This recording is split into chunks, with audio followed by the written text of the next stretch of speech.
Jorge, encantado de recibir a un tocayo mío. Encantado de estar Es la aquí. segunda Muchísimas ocasión que gracias. estás aquí conmigo en el programa El Reto Siglo XXI. Hace más de un año estuviste. Un honor y un gusto siempre estar aquí. No, yo siempre menciono que tu señora fue la que comenzó el programa, la que estrenó el programa y la quiero mucho y es una excelente persona, Así es. con una excelente forma de pensar y en un programa social muy importante. Sí, lo más importante es todo lo que hace. Sí, Realmente ella cambia la vida de mucha le gente. cambia la vida a mucha gente y esa conciencia social y esa responsabilidad social y esa identificación del costarricense con los problemas sociales, eso es siempre como nos criaron a nosotros. Yo me Ah, acuerdo mucho de mi abuelita, era doña Julia Mangel, y la hermana de ella se llamaba eh, Chava Mangel. Chava hizo un montón de esfuerzos y crió de donde soy, la iglesia San Bosco. ok. Y mi abuela le hacía toda la ropa al Santísimo. Entonces eran personas que se dedicaban al bien y tenían también un ropero para gente pobre allá en San Bosco. Y bueno, y ahora como que eso ya no Algún es, animalillo. ya no es parte de la agenda de mucha gente Bueno, yo creo que hay en realidad y hay que crear conciencia de... yo creo que hay un gran espíritu de servicio de muchísima gente que no encuentra canales para para- poner eso al servicio de la gente. Digamos, la Carpio es un lugar al que la gente le daba terror entrar.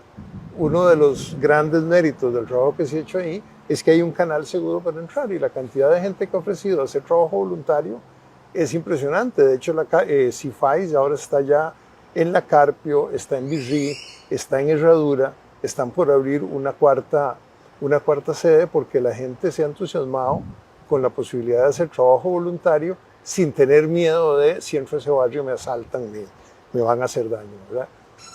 Yo creo que Y es tal vez, darle esperanza a mucha gente que no ha tenido oportunidades y también enseñarles, bueno, la yo creo que parte musical también, ¿verdad? hay cosas musicales, hay formación en STEM, hay Sí, inglés, hay bachillerato. Eh, Curiosamente, yo creo que el efecto transformador más importante es en los voluntarios, en gente que ha vivido como en una isla de bienestar y no tiene como en su radar emocional la enorme pobreza y necesidades que hay en el país. Y es una forma de no esperarse a cuando alguien alguna vez reforme las instituciones públicas y que funcionen mejor. Es la acción directa de la sociedad para integrarse, para sacar a la gente y ayudarles a hacer, incorporarse productivamente a la sociedad, como trabajadores, como ciudadanos. bueno, hablemos de economía. Ok, muy bien. Era inevitable. Era inevitable, sí. Yo creo que hay mucha preocupación definitivamente con lo que está sucediendo con el tipo de cambio que está Claro, afectando a toda la economía. No es, así es. hay mucha gente que dice, bueno, no es que yo estoy importando no, si yo quiero viajar me sale más barato. Sí, claro, me sale más barato viajar. Pero el problema es las consecuencias al sector productivo, porque el sector productivo ya está siendo muy afectado, porque no hay, perdimos competitividad porque si los actores importantes, estamos en un mundo globalizado, ¿no? Entonces nosotros competimos con Colombia y contra todos los países del mundo, ¿va? Y hay gente que ahora ya dice, yo prefiero traer, no sé, el café de Francia o Así es. traer cualquier producto alimenticio de otro país del mundo y no voy a poder competir, ¿verdad? El que hace un turrón, la fábrica de turrones aquí, no, la Bueno, panadería, como es el pan francés, que es de lo mejor del mundo. así es, Jorge. Yo creo que cuando se habla de que esto está afectando al sector productivo, la gente tiende a pensar, los grandes empresarios, buchones, que se acomoden. Yo creo que el problema con el tipo de cambio tan sobrevalorado, el colón tan sobrevalorado, no es del sector productivo entendido como los grandes empresarios, es de la vida De las de las pymes. personas. Y el ejemplo que pones es un ejemplo bueno, tanto el del pan como el del turrón, por lo siguiente. Si vos vas a un supermercado en Costa Rica, te vas a encontrar pan hecho en Costa Rica, pan importado de Estados Unidos, pan importado de Francia, pero te vas a encontrar turrones y cajetas. Las cajetas son hechas por empresarios, pequeños empresarios costarricenses, por familias, por gente de muy pocos recursos, y los turrones son turrones doré.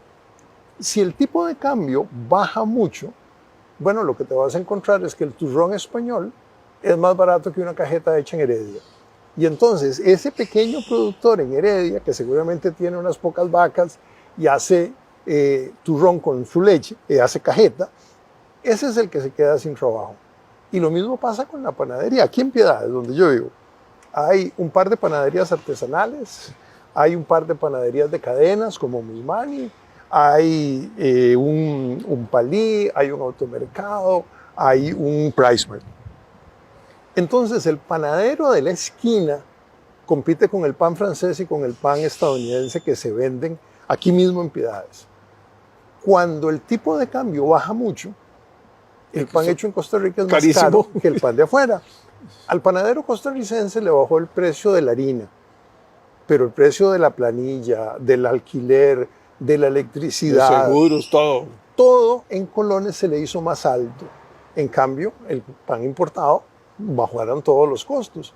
Entonces aquí lo que estamos hablando es que la panadería de la esquina cierre, de que los productores de leche costarricense, el movimiento cooperativo inmenso, se vean afectados porque el queso extranjero empieza a ser más barato que el queso producido en Costa Rica. Es frecuente que uno se encuentre. Y la mantequilla ahorita también. Queso tipo suizo y queso hecho en Suiza, y el queso en Suiza es más barato. Si seguimos así, vamos a encontrarnos mantequilla neozelandesa en los mercados.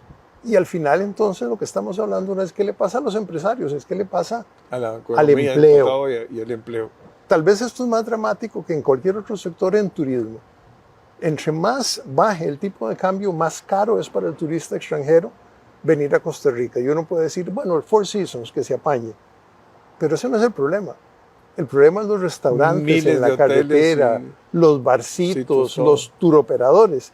Toda esa gente de recursos relativamente modestos, que si el turismo decide que se va a Cancún, y al extremo en que estamos llegando, no solo es más barato para un norteamericano o para un francés irse a Cancún, puede llegar a ser más barato para un costarricense irse a Cancún, o irse a Miami, comprar ropa que le resulta muy barata, y entonces afecta a las tiendas de aquí de Piedades de Santana que venden ropa barata y ropa usada, se vaya, hace turismo allá, coma allá, y es todo este tejido social profundo que se ve afectado. Yo creo que el extremo de esto es Venezuela.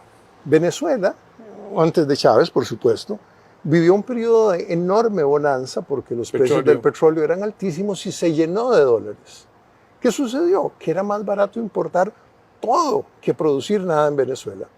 Cuando el precio del dólar bajó, Venezuela se convirtió en un país arruinado porque había destruido su aparato, su tejido empresarial, su tejido empresarial, que es tejido social. Y aquí estamos, yo creo que en el peligro de que suceda lo mismo, porque el tipo de cambio bajo no es una cosa permanente.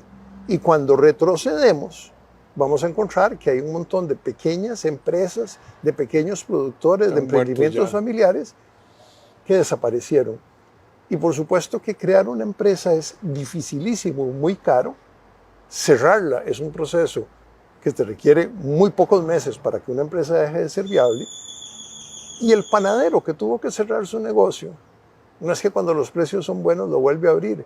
Él quedó con deudas sin pagar, con proveedores que ya no confían en él, con un banco que ya no le va a dar crédito. Entonces, después de que un negocio cierra, las probabilidades de reabrir son muy bajas, es asimétrico. El daño que puede hacer un periodo de moneda sobrevalorada extenso es muy grande, y más cuando el dólar se ha apreciado frente a prácticamente todas las monedas del mundo, menos el colón.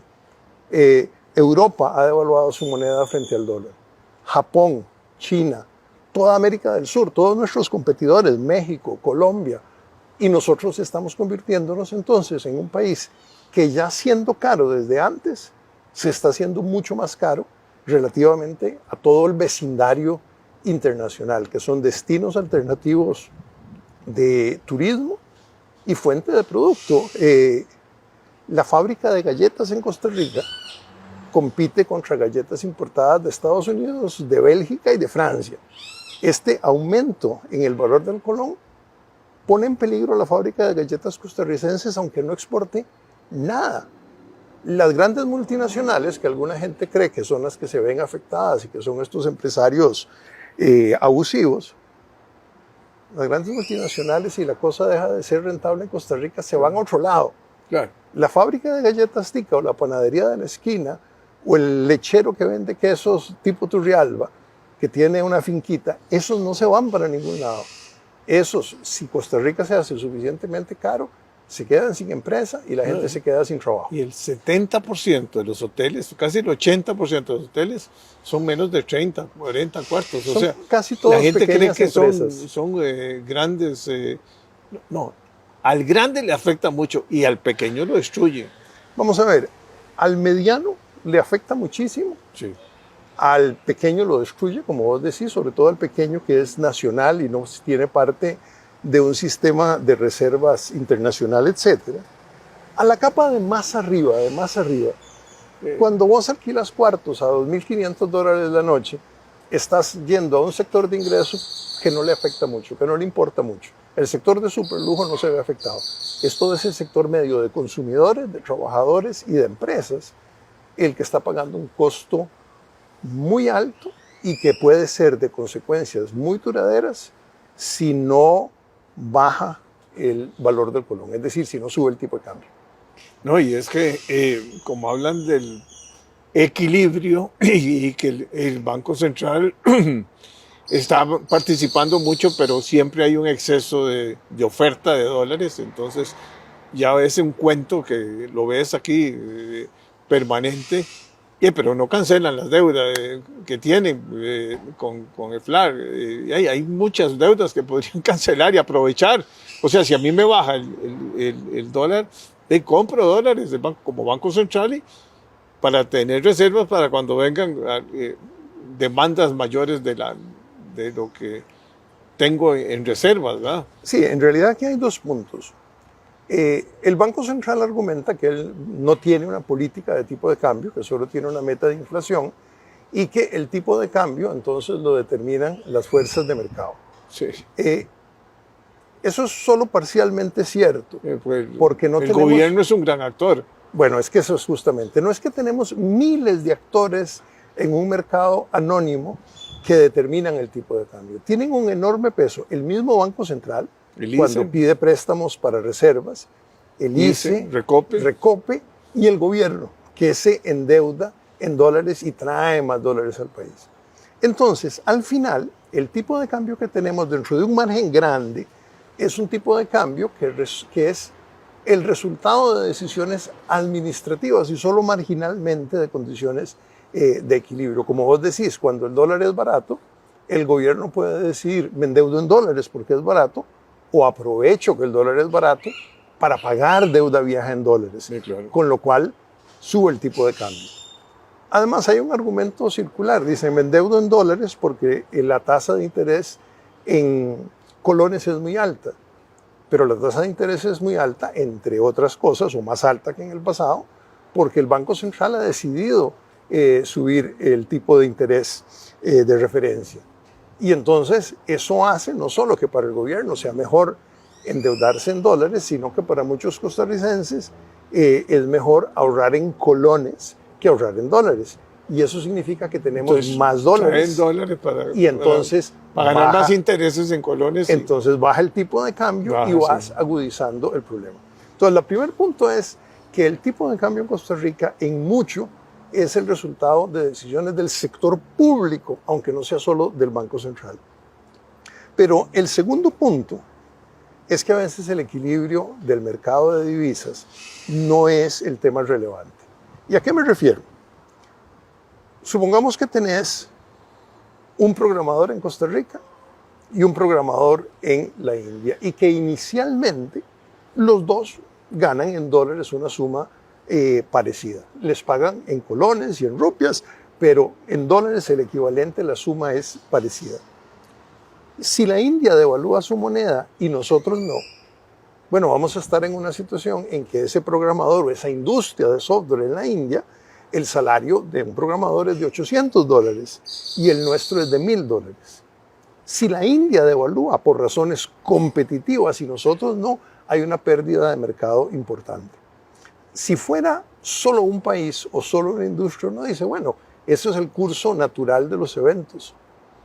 Pero cuando todo el mundo, prácticamente todo el planeta, devalúa frente al dólar. Y nosotros revaluamos. Y nosotros revaluamos. Sí, salimos del mercado mundial. Lo que estamos haciendo es asfixiando a las industrias que han sido el motor del crecimiento económico, y no es solo la industria de zona franca. Es el turismo, es la producción nacional que compite con producción extranjera, y eso incluye desde las galletas a todo Centroamérica, que exportamos mucho, o sea, Europa. Así es. Nosotros, Estados Unidos primero, después sigue Europa y después sigue, ¿cómo se llama? Centroamérica. Pero exportamos, necesitamos la exportación para poder, el sector industrial nacional. Tener volumen y para poder competir, y hemos hecho un gran esfuerzo para lograr eso. En realidad, esta apreciación del colón solo beneficia a las personas que tienen un ingreso fijo en colones que no tienen relación la burocracia con el mercado. Si yo soy un empleado público y mi salario es fijo, porque lo fija la ley, irme de vacaciones a Miami es más barato, comprar mis cosas por Amazon es ya más no hay barato. Ya no hay campo en los aviones, están viajando. Todo el mundo dice, me voy para Miami a comprar. Así es, y lo que antes hubiera sido una cosa de grupos de ingresos altos, cada vez resulta... Se va a una clase media... El puro cálculo económico te dice, mejor me voy afuera, desde comprar ropa hasta servicios médicos. Esta es una anécdota real. Unos amigos... Y los colegios están en colones. No están en dólares. O sea, la mayoría de los colegios privados, algunos estaban en dólares. Hay una mezcla. Hay una mezcla, pero si a vos te bajaron los ingresos también. Pero es que esto afecta incluso los servicios médicos, que cada vez más sectores de más bajos ingresos recurren a la medicina privada por la ineficiencia de la medicina pública. Un amigo recientemente necesitaba un reemplazo de cadera. Ese reemplazo de cadera en Costa Rica le costaba 3 veces lo que le costaba en Colombia. Entonces, ya aquí estamos hablando también de la profesión médica. De repente sirve viajar para operarte los ojos, para hacerte cirugías ortopédicas. De cirugía plástica. Todos son competitivos los colombianos. Bueno, cirugía plástica. No me voy a meter. Es un riesgo. Pero el asunto es que lo que vas es destruyendo todo el tejido social cuando te convertís, por razones de política pública y no porque tu productividad es como la de Singapur, en un país tan extraordinariamente caro en términos internacionales como se está convirtiendo Costa Rica. Yo, de nuevo, estas son experiencias cotidianas. Yo tengo parientes que tienen fincas pequeñitas de ganaderas y que lo que venden es yogur y venden queso fresco. Bueno, la competencia con el yogur y con el queso importado es cada vez más dura, porque son más eficientes los productores de afuera. No, porque el colón se ha apreciado, porque ha bajado el tipo de cambio y le hace a un montón de productores que están en las faldas del volcán Poás, les hace la competencia en el mercado cada vez más dura. Sí, les bajan el precio de algunos insumos importados, pero es lo único que les baja. Café también. Café, el fertilizante subió una barbaridad. Y no hablemos de la piña, que es uno de los productos más importantes de exportación agrícola. Ahora, el gobierno es correcto que esté preocupado por el costo de la vida, que es distinto de la inflación. Una cosa es el nivel de precios y otra el ritmo al que suben. Hay cosas que se podrían hacer en Costa Rica importantes para reducir el costo de la vida. Desde trámites, somos uno de los peores países del mundo en términos del funcionamiento de nuestras aduanas, que añaden un gran costo al producto importado. Pero aquí hay un tema interesante. La reducción de los impuestos a la importación de arroz debería haber resultado en una reducción importante del precio del arroz. Y es cierto que en algunos establecimientos se consigue arroz más barato que antes de que se eliminaran los impuestos, pero en promedio el precio del arroz más bien ha subido. Menos que la inflación, pero ha subido. Aquí yo creo que hay un tema muy importante para la Comisión de Competencia, la importancia de fortalecerla. Si el costo de importar bajó y el precio en las tiendas no ha bajado, en el punto de venta, al menudeo, hay una cosa que investigar, porque ninguna cosa que uno haga para reducir costos de producción se va a traducir en mejores precios si el mercado no está en una competencia muy fuerte. Y yo creo que entonces una de las cosas importantes oligopolios para reducir el costo de la vida no es la política monetaria para parar la inflación vía altas tasas de interés, sino la política de competencia. Y todos los informes periódicos que hace, digamos, la OCDE sobre Costa Rica, lo que dicen es que tenemos uno de los mercados con más restricciones a la competencia de todos los países que forman de la OCDE. Entonces ahí hay una tarea pendiente. Lo del arroz, insisto. Y no se le ha dado un presupuesto, ¿no? O sea, no se le ha dado el presupuesto, no se le han dado. Se le dio la independencia, pero no el presupuesto. Entonces, eso es vas a tener los mismos técnicos que yo conocí posiblemente. Así es, y es tener técnicos y es tener poder de decisión y poder político también. Exactamente. Entonces, ese es un camino para bajar el costo de la vida mucho mejor para el país que el de atacar una inflación que en mucho es importada, no es un producto no es un fenómeno monetario nacional, es un producto importado que viene de shocks reales en la economía, la pandemia y la guerra. Esto es una cosa que no estamos usando y que es mucho más beneficiosa en sus efectos directos y además no tiene todas las consecuencias negativas de la apreciación del colón. Bien, el cuadro es complicado, ¿no? El cuadro es complicado porque también el ministro de Hacienda cometió, no sé si una imprudencia o dijo que ojalá que estuviera 500 para... Me imagino que los números iban a salir más fácil para pagar la deuda externa, digamos. Pero si se cae la economía, no va a tener impuestos. La situación va a comenzar porque hay un estrujamiento fuerte. O sea, ahora, el Banco Central tiene la posibilidad de comenzar a reducir más aceleradamente la tasa de política monetaria porque la subió a 12 y hay una contracción. Hay un problema también que se lo están pasando a los bancos, ¿verdad? Porque si la gente no tiene capacidad de pagar a los bancos van a tener que readecuar deudas y hacer una serie de químicas, ¿verdad? Pero también hay un montón de elementos que le llama a uno la atención. Mira, está barato, compremos queso francés o queso holandés. Los supermercados y las importaciones, si esto es un mercado libre, aquí estamos compitiendo con el mundo entero, en todos los productos, ¿verdad? Así es, incluso los economistas tenemos una expresión para esto, que es la enfermedad holandesa. Cuando los productos importados se hacen realmente muy baratos, eso te da un pequeño periodo de bonanza porque compras cosas de todo el mundo, seguido por un periodo prolongado de pobreza, porque destruís tu aparato productivo. La expresión viene de un periodo de altos precios de los tulipanes, en que Holanda se llena de moneda extranjera, pero al final lo que Holanda descubre es que está importando todo. Pensaría uno, hasta el queso holandés lo está importando de afuera. Entonces, vamos a ver.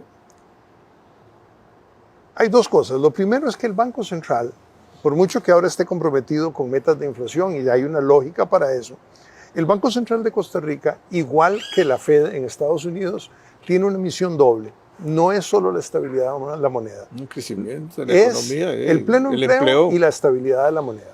Eso es uno. Entonces la política monetaria no puede estar supeditada únicamente a ese objetivo. Pero lo segundo es que por mucho que sea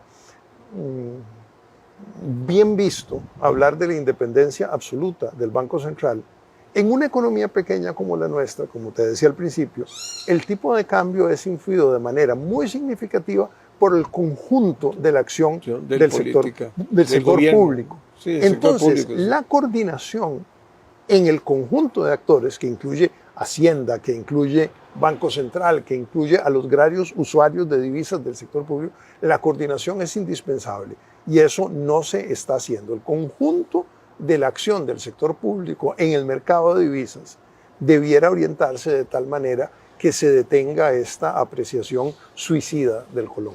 No, y hay factores como la electricidad que creció el precio, o sea, en términos de dólares creció. O sea, eso es... Bueno, el ICE está obviamente endeudado en dólares, 5.000 millones, algo así. No sé exactamente, tiene, entonces es una de estas entidades que... Pero sí, pero él cobra en colones, ¿verdad? Entonces debiera tener mayor...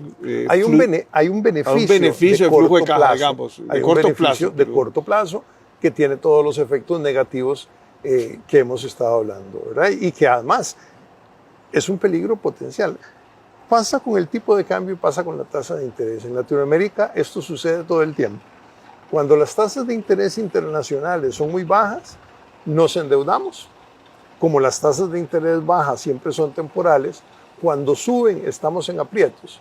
Y en vez de decir nos sobreendeudamos, decimos es culpa de los grandes bancos que manipulan la tasa de interés. Puede ser o no culpa, pero era previsible. Lo mismo sucede con el tipo de cambio. Esta apreciación no es un fenómeno duradero porque no surge del incremento en la productividad de la economía costarricense, surge de un conjunto de factores de política pública. Es administrativo el fenómeno, pero no además económico. La tasa o sea, los dólares subieron, la tasa, los intereses en dólares subieron también, o sea, para muchos, o sea, para los que depositaban en los bancos, bajo. Bueno, vamos a ver, ese es el fenómeno que te hablaba. Eso es otro, ¿verdad? Porque primero, antes se castigaban al que ahorraba en colones, ¿verdad? Por eso, pero vamos a ver, este es el fenómeno al que me refería al principio. Cuando la Fed empezó a aumentar la tasa de interés en el mercado norteamericano de una manera muy agresiva, bueno, ¿qué pasó? Que el ahorro se desplazó hacia bonos del Tesoro. Y eso hizo que se devaluara la moneda de Europa, de México, de Colombia, de China, etcétera.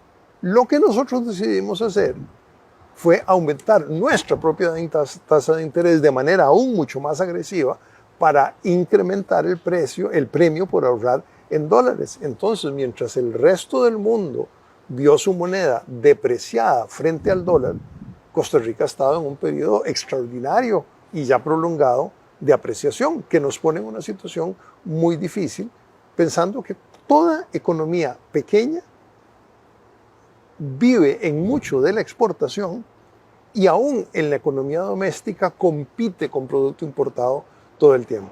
Creer que esto es beneficioso porque me hace más barato comprar queso fino que viene de afuera es ignorar el tamaño del sector productor de leche en Costa Rica. Que es de muchas empresas pequeñas también.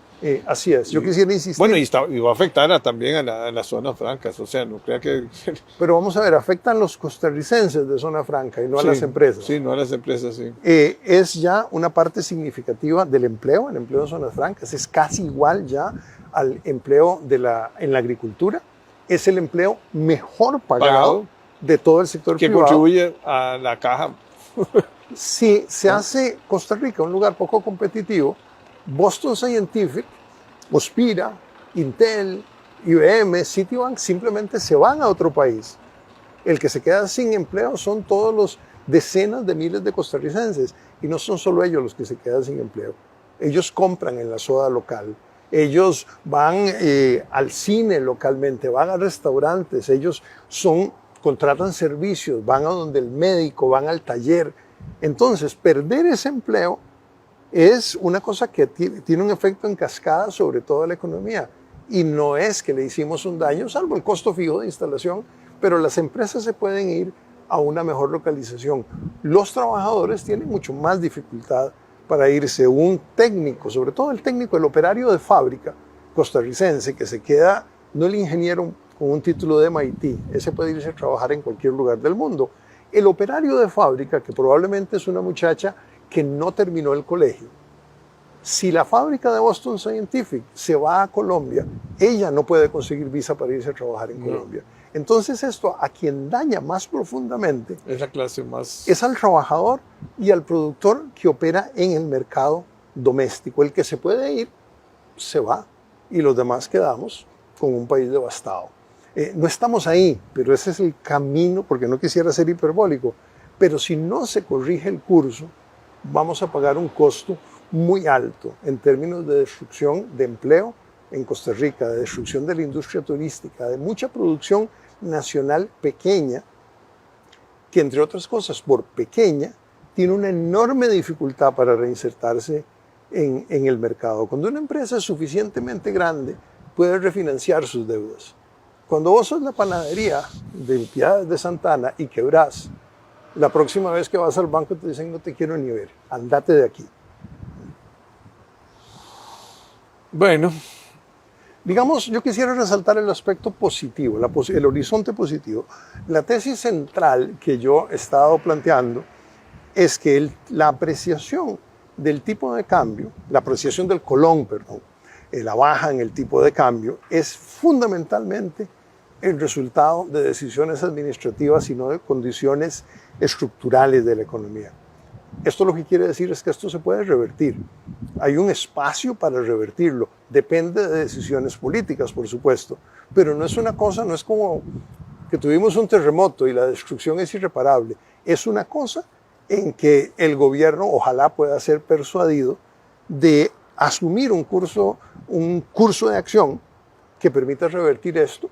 Y esto no es incompatible, como decía, por algunas razones, con reducir la inflación y reducir el costo de la vida en Costa Rica. y es que está claro que viene la inflación para abajo. O sea, no hay... La Fed ya empezó a bajar la tasa de interés. La creación de empleo en el último cuatrimestre en Estados Unidos se moderó.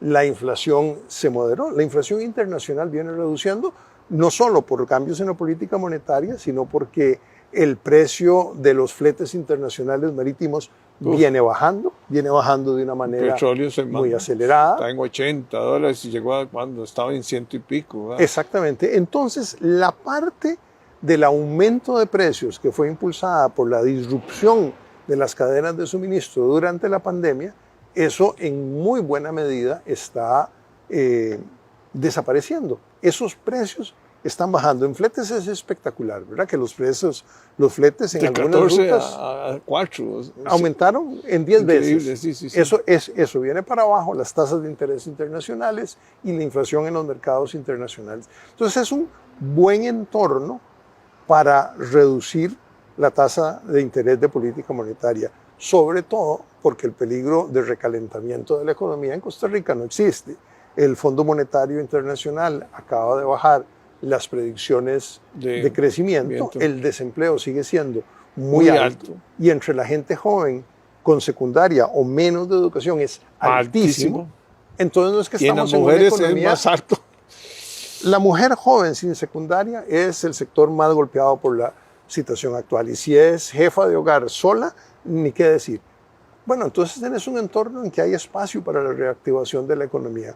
No tenemos una economía recalentada en que es un peligro que la dinámica interna impulse la inflación. La que hubo en muchísimo viene de afuera y las causas externas están dejando de tener la intensidad que tuvieron hasta hace poco. Resumen, el curso de acción puede ser cambiado. Yo creo que estamos a tiempo en el sentido de que la revaloración del colón no ha tenido efectos todavía profundos y duraderos, pero si no se corrige el rumbo pronto, sí que los puede tener. Y entonces tenemos el peligro de hacer eso que llaman demasiado poco y demasiado tarde. Y eso sería una situación muy triste para el país, porque la situación, la competitividad que hemos construido, el éxito en nuestra diversificación, el éxito en nuestras exportaciones agrícolas, ha sido una tarea de 40 años. Ese logro se puede destruir en 2 años y eso es lo que estamos enfrentando, ese peligro es el que estamos enfrentando. Ese peligro y otros países que hicieron esos cambios no han sido buenos, o sea, y las consecuencias, como vos decís, lo que pasó en Venezuela es un ejemplo, ¿verdad? Así es. Donde se pierde también la democracia, donde se pierde el diálogo, donde se pierde todos los valores importantes y un país ahora prácticamente quebrado, teniendo la mayor cantidad de recursos naturales de toda Latinoamérica. Venezuela tiene las mayores reservas confirmadas de petróleo y está importando petróleo. Pero esa es una conexión que yo creo que es importante. Un país en el que destruís el empleo de una forma masiva es un país en que los pactos sociales se rompen y en que la gente empieza a buscar soluciones mágicas, poderosas, la de líderes carismáticos. Es dar como 3 pasos hacia adelante, pero un deterioro profundo de la situación económica no es algo independiente de los peligros crecientes para la democracia que viene en retroceso en toda América Latina. En toda América Latina, de manera que aunque en lo económico estamos en un entorno de oportunidades por la reducción de la inflación y las tasas de interés internacionales, en lo político estamos en un entorno más bien de peligros, porque la democracia en el mundo, pero más rápido en América Latina que en ninguna otra región del mundo, según el índice de la democracia de The Economist, en América Latina tenemos un deterioro acelerado de las instituciones democráticas que tenemos que resolver. Las consecuencias de perder la democracia son mucho peores que las de una mala política económica, pero ambas están ligadas, es el punto. Bueno, Jorge, una cátedra y un mensaje importante para nuestro país y ojalá que nuestras autoridades enderezcan el camino, ¿no? Y ojalá que los grupos de la sociedad organizados con capacidad de análisis se movilicen, no para presionar al gobierno en el sentido de empujarlo a la fuerza, sino de convencerlo de que hay una mejor opción en cuanto al manejo de nuestra política económica. Muchas gracias. Gracias a vos. No te puedo dar la mano en vista de la lesión, pero encantado como siempre. Gracias.